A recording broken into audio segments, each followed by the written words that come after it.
الله يرحم بها الوالدين اللي شاف الفيديو بارطاجيه باش يوصلونا على الاقل الاسعافات الاوليه، حيت ما عندناش الاسعافات الاوليه. دابا مازال ما وصلت من 11 البارح والناس ناعسه في الزنقه وما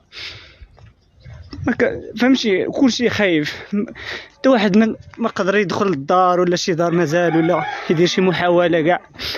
انا نوريكم الناس فين ناعسين.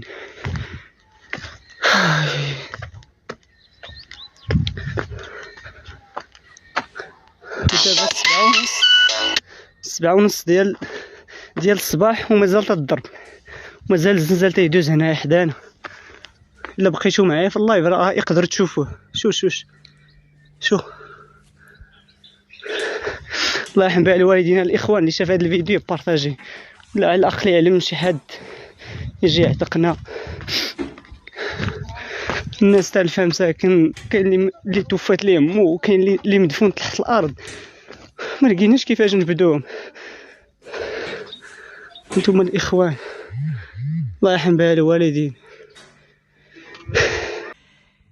خوتاتي السلام عليكم، انا لله وانا اليه راجعون. كما شفتوا معنا هاد المأساة اللي وقعت، هاد الخسائر بشريه، الله يرحمهم ويوسع عليهم. وكما كتشوفوا معنا مازال كيطلبوا الانقاذ ومازال ما مشاوش ينقذوهم، لا في تلودانت ولا في مراش. كانت واحد الهزه نتاع الزلزال اللي كانت بجميع انواع المغرب، لكن مراكش وتارودانت هما اللي كلاو العصا بزاف، هما اللي فيهم الموتى بزاف، وهما اللي باقيين الناس مردومين تحت الارض. يعني هاد الشيء صراحه باش كنهضروا فيه صعيب شويه، وتاثرنا بزاف ومتبعين الاحداث دقيقه بدقيقه وساعه بساعه. الليل كامل البارح ما نعسناش متبعين الاحداث. والله يجعل ربي هذا حد الباس، والله يرحمهم اللي ماتوا، يوسع عليهم ويرحم ويجيب الرحمه للباقيين يا ربي. الله يجعل هذا حد الباس.